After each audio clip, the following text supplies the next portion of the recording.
My husband, Robert, died yesterday morning in his sleep. He died holding my hand, looking into my eyes and whispering, "I love you, Sarah." I cried and I kissed his forehead, but I didn't have the heart to tell him the truth. Sarah died 40 years ago. I'm her twin sister, Evelyn, and I'm the reason she's dead. There, I've said it now. The words I've carried like stones in my pockets for 40 decades, dragging me down into the murky waters of my own making. I've whispered them to the magnolia trees in my garden. I've confessed them to the Spanish moss that hangs like mourning veils from the oaks lining our drive. But I've never said them aloud to another living soul until now. You're probably wondering why I'm telling you this. Why, after 40 years of perfect deception, I would sit here in my sunroom, Robert's body barely cold at the funeral home, and spill my darkest secrets into this little recording device. Well, sugar, I'll tell you, I'm 65 years old. I've lived a lie so long it became the truth. I raised children who called me mama. I loved a man who called me by another woman's name every day of our marriage. And I did it all because I had no other choice. But I'm getting ahead of myself. Let me pour myself some sweet tea, the good kind, with fresh mint from the garden, and tell you everything from the beginning. The house smells like gardenias today. Robert always kept fresh gardenias in a crystal vase by the front door because he knew they were Sarah's, favorite flower. Even last week, when his hands trembled so badly he could barely hold his coffee cup, he insisted on cutting them himself from the bushes out back. That's the kind of man Robert Beaumont was, the kind who remembered the small things, the kind who loved completely and without reservation, the kind who deserved so much better than either of us. I've lived in this house at 14 Trad Street for 40 years now. It's one of those old Charleston single houses, 3 stories of soft pink stucco with double piazzas that catch the harbor breeze. The floorboards creak in all the familiar places. The kitchen still has the original heart pine cabinets that Robert's grandmother installed in 1952. There's a ghost in the attic, not a real one, just the memory of who I used to be, buried under dusty boxes and forgotten dreams. Sarah and I came into this world on March 17th, 1959, in a tiny hospital in Beaufort, South Carolina. Our mother used to say we were 2 halves of the same coin. Sarah got all the shine, and I got all the weight. She meant it as a compliment to Sarah, of course. Everything was always a compliment to Sarah. We were identical in every physical way. Same honey blonde hair that curled in the humidity. Same gray-green eyes that Daddy said looked like the marsh at twilight. Same dimple in our left cheeks when we smiled. But that's where the similarities ended. Sarah was incandescent. That's the only word for her. She walked into a room and every head turned. She laughed and people laughed with her, even if they didn't know the joke. She was the sun, and everyone around her was content to be a planet caught in her orbit. I was the moon, pale, quiet, reflecting light that wasn't my own. But here's the thing about the sun, darling. It burns. It burns hot and bright and beautiful, but get too close and it'll destroy you. I learned that lesson the hard way. When Sarah met Robert Beaumont at a debutante ball in 1981, I knew she had found her next victim. Robert was everything Sarah craved: old money, old name, and too old-fashioned to see the viper behind those pretty eyes. The Beaumonts had been in Charleston since before the Revolution. They owned shipping companies, rice plantations turned nature preserves, and enough real estate to make a Rockefeller jealous. Robert was kind. That was his fatal flaw. He saw Sarah's wildness and thought he could gentle it. He saw her recklessness and called it spontaneity. He saw her cruelty and convinced himself it was passion. They were married 6 months later in St. Michael's Church, bells ringing out over Broad Street while I stood in my bridesmaid dress and watched my sister marry the only man I'd ever loved. Oh, yes, I loved Robert first. I'd met him at a garden party the summer before when Sarah was off in Atlanta doing God knows what with God knows who. We talked for 3 hours about books and history and the way the light hit the water at Sullivan's Island. He asked for my phone number. I gave it to him with trembling hands. He never called because the next week, Sarah came home. Sarah saw. Sarah conquered. That's what she did. She took things, not because she wanted them, but because someone else did.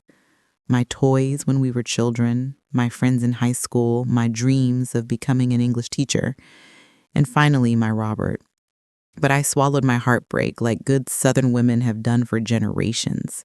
I smiled at their wedding. I cooed over their baby girl Caroline, born in the spring of 1983.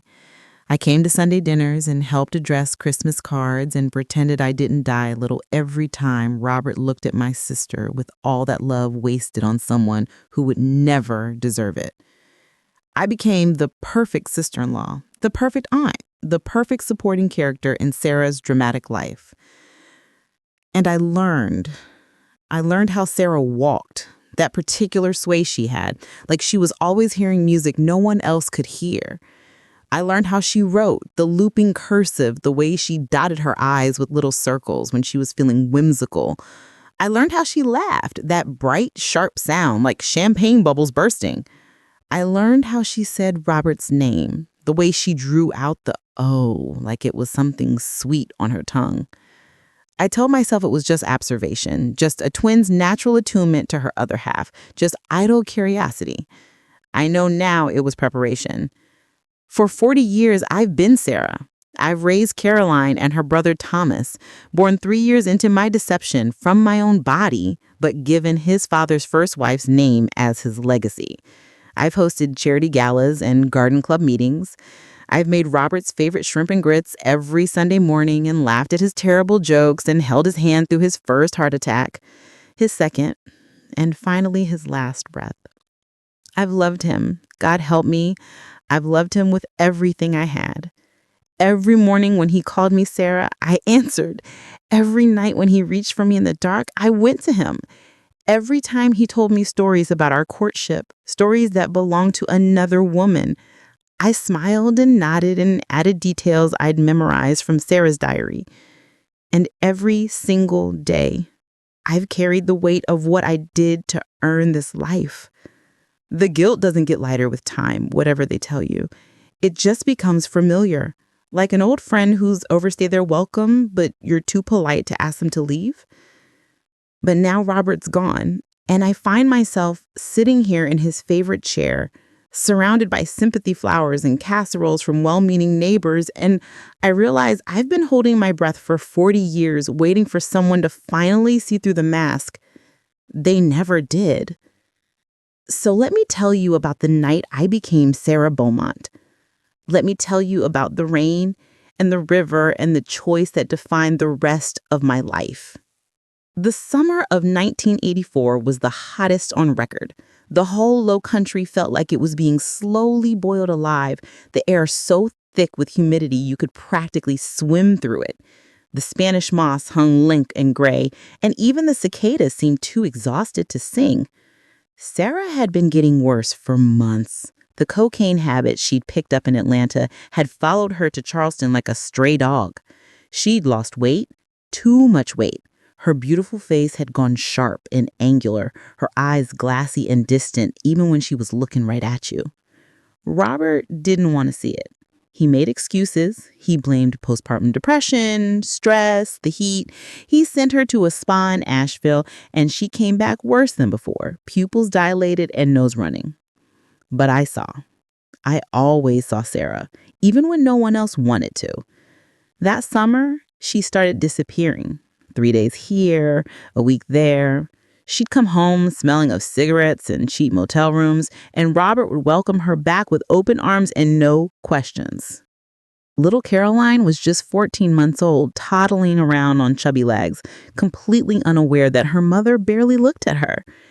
I was the one who changed her diapers, who rocked her to sleep, who kissed her scraped knees. Sarah couldn't be bothered. Sarah was too busy planning her escape. I found out about Jimmy Delacruz in August.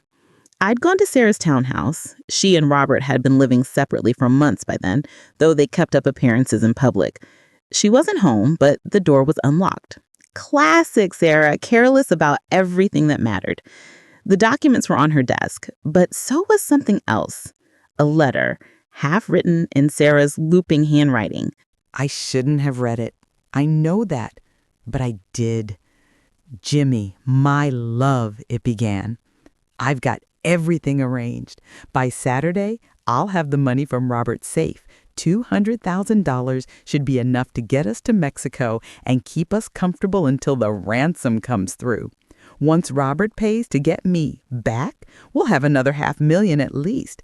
He's so desperate to keep up appearances. He'd pay anything to avoid the scandal of a kidnapped wife. My hands shook so badly I could barely hold the paper. The only problem is Evelyn. She came by yesterday and saw us together through the window. I managed to convince you you were just a contractor looking at the foundation. But she's suspicious. You know how she watches me. If she tells Robert, the whole plan falls apart. I may have to deal with her before Saturday. Don't worry. I'll make it look like an accident. One less mousy little sister to worry about. I read that line 3 times. Then I read it again. I may have to deal with her. I'll make it look like an accident. My own twin sister was planning to kill me. For money. For a man named Jimmy Delacruz, who I later learned was wanted in 3 states for fraud and assault. For the chance to escape the life she'd been handed on a silver platter. The life I would have given anything to have. I should have gone straight to Robert. I should have gone to the police. I should have done 100 different things that a normal, rational person would do. Instead, I drove out to the old family hunting cabin on the Edisto River and waited. I knew Sarah would come there. She'd mentioned it in her letter. The cabin was where she planned to stage her kidnapping, where Jimmy would tie her up just convincingly enough to fool the police.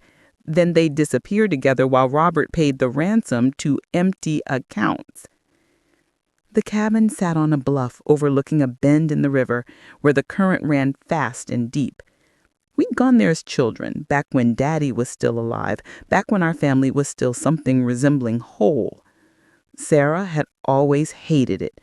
Too rustic, too many bugs, but it was the perfect place to disappear from. I got there just as the storm rolled in. Summer storms in the Low Country are biblical.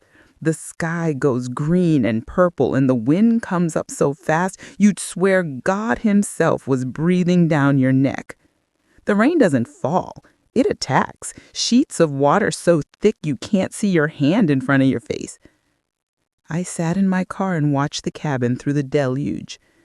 At 7:15, Sarah's white Mercedes pulled up the muddy drive. She ran for the porch, a bag clutched to her chest. Robert's money, $200,000 that would fund her new life with a criminal while her daughter grew up motherless and her husband grew old wondering what he'd done wrong. I got out of my car and followed her inside. "Evelyn," Sarah spun around when she heard the screen door bang.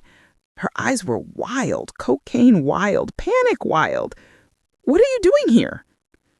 "I found your letter." Her face went through a remarkable transformation. Shock, fear, calculation, and finally that sharp-edged smile I knew so well. The smile she gave right before she went in for the kill. "So you read my private correspondence. How very you, Evelyn. Always sneaking around, watching from the shadows." She set the bag on the cabin's old table, her movements deliberately casual. What are you going to do? Run and tell Robert? He won't believe you. He never does. You're just a jealous sister who couldn't get a man of her own. I'm not going to tell Robert. I'm going to stop you. She laughed, that bright champagne bubble laugh, but there was something ugly underneath it now. Stop me? You've never stopped anything in your pathetic life. You just stand there and let things happen to you. You let me take Robert. You let me take everything because you don't have the spine to fight for anything. I'm fighting now. No, you're not. She reached into her purse and pulled out a small handgun. I recognized that it had belonged to our father. You're going to get in your car and drive away, and you're going to forget everything you saw, or I'm going to make sure you don't tell anyone, ever. The rain hammered the tin roof like 1,000 drummers. Lightning flashed, illuminating Sarah's gaunt face, the dark circles under her eyes, the tremor in her hands. "You'd really kill me?" I whispered. "I'd really do whatever I have to do to get out of this life." Her voice cracked, and for just a moment I saw something behind the mask. Desperation, exhaustion, a bone-deep unhappiness that all the money and men in the world couldn't fix. "You don't understand, Evelyn. You've never understood. Being me is exhausting. Everyone wants something from me. Everyone expects me to perform, to shine, to be perfect. I can't do it anymore. I can't." "Then get help. Get treatment. Robert would pay for—" "I don't want Robert's help." She was screaming now, the gun shaking violently. "I don't want Robert, period. I never did. I only married him because you wanted him so badly, and I couldn't stand to see you have something I didn't." The truth of it hit me like a physical blow. She'd married Robert, taken my only chance at happiness out of spite, out of petty, childish jealousy, not because she loved him, not because she wanted him, just because I did. "Sarah," I took a step toward her. "Don't." She backed away toward the cabin's rear door. "Don't come any closer, Evelyn. I mean it, Evelyn. I'll shoot." "No, you won't." I kept walking. Something had shifted inside me. Some fundamental thing that had kept me small and quiet and accommodating all my life. "You're not going to shoot me because then you'd have to deal with my body and you'd miss your window to meet Jimmy. Besides, you've never been any good with that gun. Daddy tried to teach us, remember? You cried and said the noise hurt your ears." Sarah's face contorted with rage. She pulled the trigger. The gun clicked. Empty. We both stared at it for a frozen moment. Then Sarah screamed and threw it at my head. I ducked. She ran. She burst through the back door and onto the wooden deck that overlooked the river. The rain hit her like a wall, plastering her blonde hair to her skull. I followed, slipping on the wet boards, calling her name. "Sarah, stop! We can figure this out." She spun around at the edge of the bluff. The river churned 30 feet below, brown and swollen with storm water. Her mascara ran down her cheeks in black rivers, and her designer dress clung to her skeletal frame. "Figure it out," she laughed, but it was a broken sound. "There's nothing to figure out. You ruined everything. You always ruin everything, just by existing. If you hadn't been born, I would have been special. I would have been enough. Sarah, please." She lunged at me. I think she meant to push me over the edge. She was always stronger than she looked, my sister, fueled by rage and desperation and 40 years of resenting the fact that she had to share a womb with someone else. But the deck was slick with rain, and her designer heels weren't made for wooden boards. She stumbled. I reached out to catch her. Instinct, pure instinct, and somehow we ended up grappling, spinning, both of us sliding toward the edge. She got her hands around my throat. I couldn't breathe. My vision went spotty. The rain pounded down on us like judgment, and all I could see was my sister's face, beautiful and terrible, and utterly without mercy. So I pushed.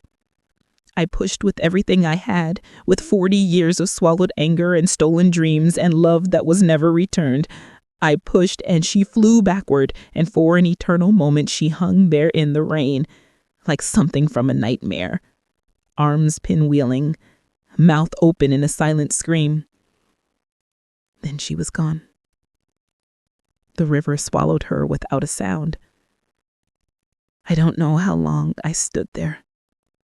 Minutes. Hours.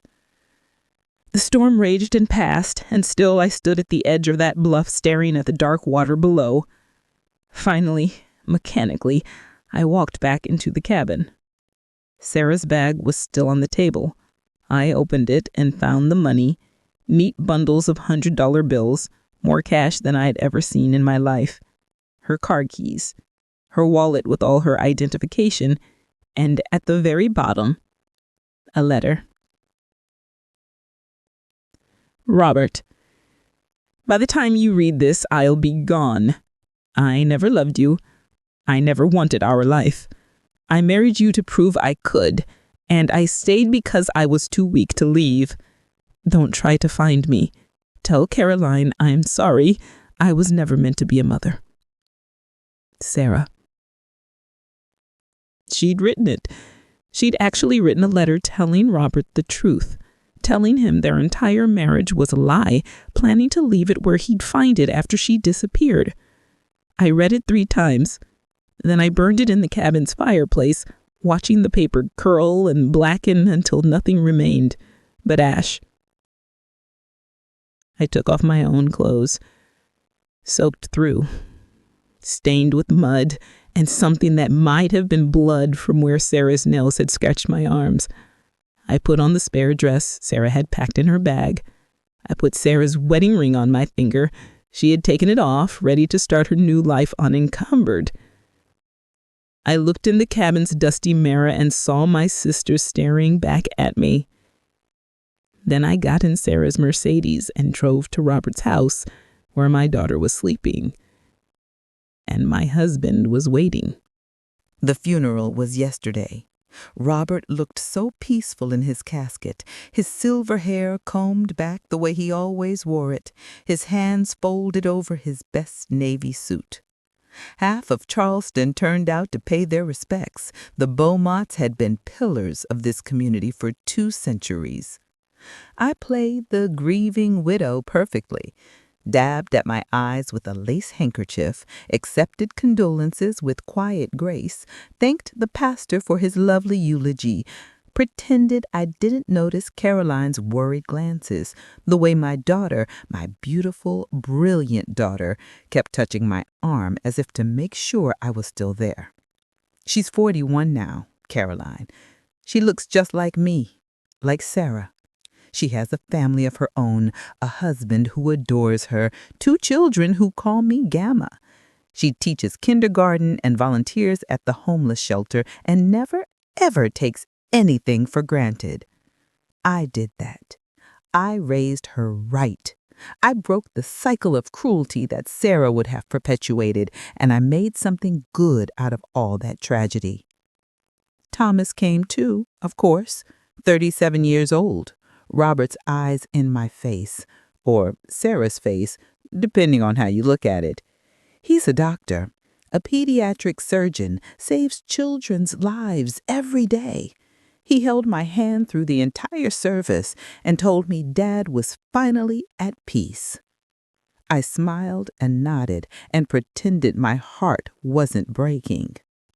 After the reception, after the last casserole dish was dropped off and the last sympathetic neighbor went home, I finally sat down in Robert's study with a glass of bourbon and let myself breathe. That's when Margaret, our housekeeper for the past 30 years, brought in the mail. "This one came hand-delivered," she said, holding out a cream-colored envelope. "No return address. Someone left it on the front porch during the service." I thanked her and waited until she'd gone to open it. The paper inside was expensive, heavy cardstock, the kind they use for wedding invitations. The handwriting was small and precise, almost feminine. "Dear Sarah, my condolences on your loss. Robert was a fine man. I'm sure he died believing he was loved. But we both know the woman he married died 40 years ago, don't we? On a rainy night near the Edisto River, I was there, you see. I saw everything. I've kept your secret all this time because it suited me, but now Robert's gone and you're about to inherit quite a fortune. I think I deserve a share. Let's say half for my years of discretion. We'll discuss the details tomorrow evening. I'll come for tea. 6 o'clock. Don't bother calling the police. If anything happens to me, a letter goes directly to the Charleston County Sheriff. With deepest sympathy, Harold Mercer. Harold Mercer, the family lawyer, Robert's oldest friend, his fraternity brother from Citadel, the man who'd handled every Beaumont legal matter for the past 50 years. I read the letter twice, my hands steady as stone. Then I walked to the kitchen, put on my apron, and started making preparations. Harold arrived at precisely 6 o'clock. He was 73, silver-haired and portly, with the kind of patrician face that belonged on currency. He had been handsome once, in that bland country club way, but the years had softened him into something that looked like a melting candle. "Sarah," he kissed my cheek at the door. "You're looking well, all things considered." "Please come in. I've made tea and my famous buttermilk pie." I led him to the sunroom, where I had laid out my mother's best china and a pot of Earl Grey. The evening light came through the windows like honey, illuminating the gardenias, the antique furniture, the absolute normalcy of a grieving widow entertaining an old family friend. Harold settled into Robert's favorite chair. The presumption of it made something cold twist in my chest, and helped himself to a slice of pie. "Delicious, as always," he smiled, but there was no warmth in it. "You've really perfected Sarah's recipe over the years." "It's my mother's recipe, actually." "Is it?" He took another bite, watching me with those small, calculating eyes. "How interesting. I could have sworn Sarah told me it was Robert's grandmother's." I poured the tea with steady hands. "Perhaps you're thinking of the shrimp and grits." "Perhaps." He accepted his cup, stirred in 2 sugars. "Well, shall we dispense with the pleasantries? I believe you got my letter." "I did." I sat down across from him, smoothing my black dress over my knees. "I must admit I was surprised. I had no idea you were there that night." "The cabin, you mean?"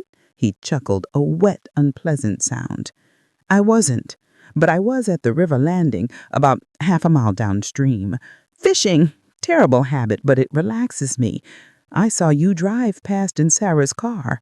I saw you return hours later wearing different clothes. And the next day, when they found Sarah's body washed up near Jacksonboro." He shrugged, spreading his hands. "I put 2 and 2 together." "And you've kept this secret for 40 years? "I had my reasons." He sipped his tea. "Robert was my friend.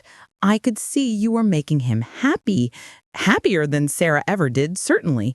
And there was Caroline to think about. What good would it do to destroy a family over something that was already done? How noble of you." "Wasn't it?" He smiled again, that shark's smile. "But nobility doesn't pay the bills, I'm afraid. Robert's estate is worth quite a lot. The house alone is valued at $12 million, and then there's the investment portfolio, the properties, the art collection. You want half. I think that's fair, don't you? Considering I could have you arrested for murder at any moment." I looked at him for a long moment. This man who'd bounced my children on his knee, who'd given the toast at my wedding anniversary, who'd sat in this very room and eaten my food and drunk my bourbon and called me friend for 40 years. Can I ask you something, Harold? Of course. Did you ever suspect why I did it? Why I became Sarah? Ha ha ha, he laughed. I assumed it was for the money. The Beaumont fortune is quite the prize. A mousy little thing like Evelyn would never have attracted a man like Robert on her own merits. But as Sarah, he gestured around at the beautiful room, the expensive things, the life I'd built. As Sarah, you could have everything. Is that what you think? My voice was quiet, but something in it made him pause, his teacup halfway to his lips. Well, why else would... I did it for Caroline. I stood up, walked to the window, looked out at the garden I'd tended for 40 decades. I did it because Sarah was going to abandon her daughter and let her grow up believing her mother didn't love her. I did it because Robert deserved a wife who would cherish him, not one who was planning to fake her own kidnapping and run off with a criminal. I did it because someone had to protect this family, and I was the only one left. I turned back to face him, and I've been protecting this family ever since. Something flickered in Harold's eyes, the first hint of doubt maybe, or just the recognition that he might have miscalculated. Now, Sarah, Evelyn, let's not be dramatic.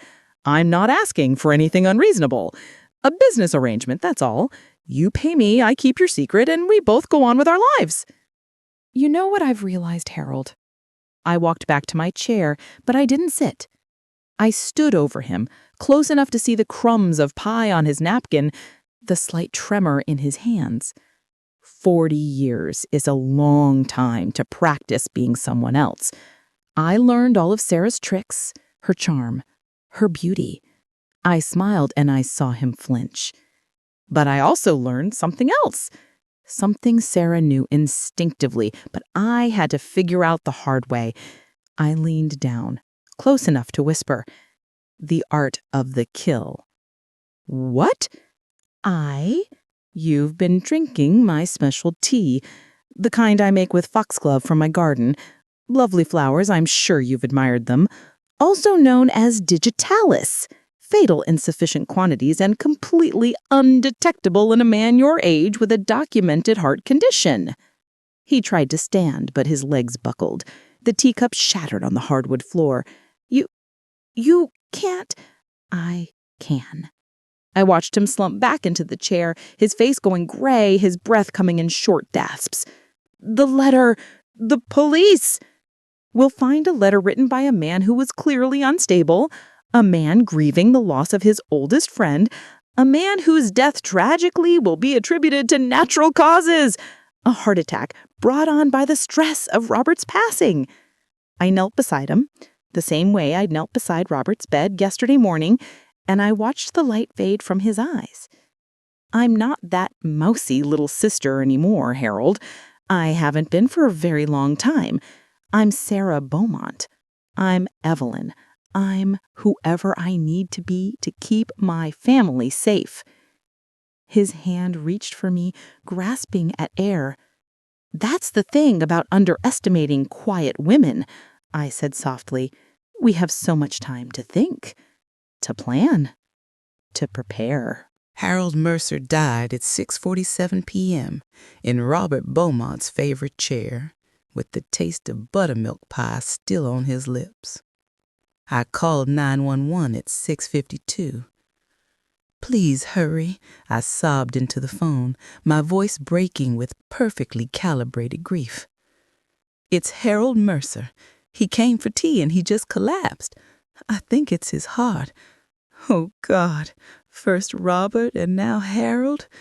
Please send someone. The paramedics arrived within 8 minutes.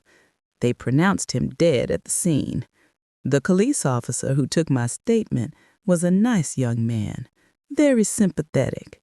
He held my hand and told me I shouldn't blame myself, that these things happen, especially to men Harold's age.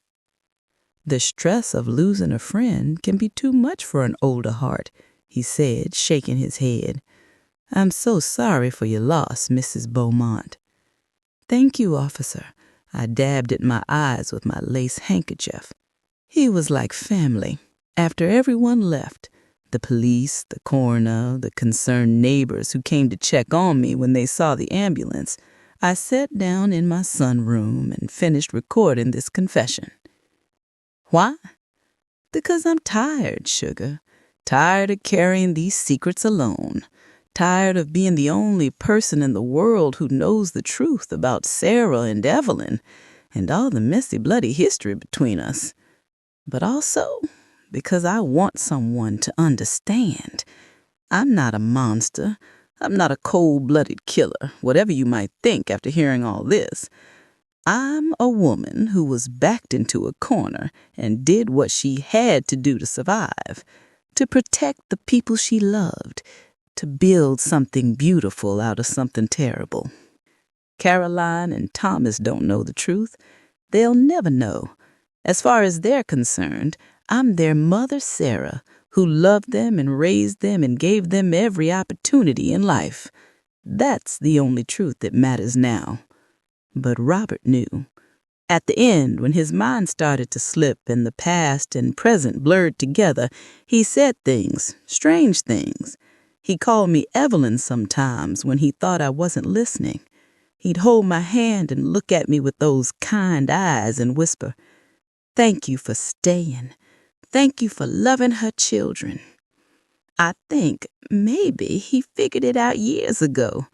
I think maybe he always knew on some level that the woman who came back from that cabin wasn't the same one that left. But he loved me anyway. He chose to love me anyway. That's the gift Robert gave me. Not the money, not the house, not the Beaumont name. The gift of being loved, truly loved, for the person I became. I stand up now, smooth my dress, and walk to the mirror in the hallway. A 65-year-old woman stares back at me, still beautiful in that faded Southern way, with laugh lines around her eyes and silver threaded through her honey blonde hair.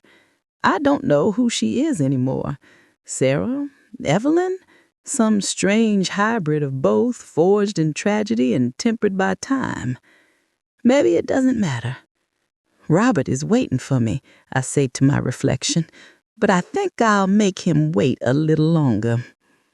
I pull a brochure from my pocket, one that came in the mail last week, a Mediterranean cruise departing from Charleston in 3 days. Rome, Athens, the Greek islands, all the places I'd never got to see while I was busy being someone else. I have a cruise to catch. I smile at the woman in the mirror. She smiles back. And somewhere, in whatever hell is reserved for women like my sister, I imagine Sarah is watching me live the life she threw away, watching me love the man she never deserved, watching me win, finally, after all these years.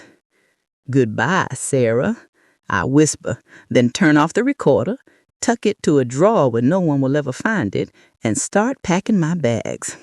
The gardenia still smells sweet by the front door,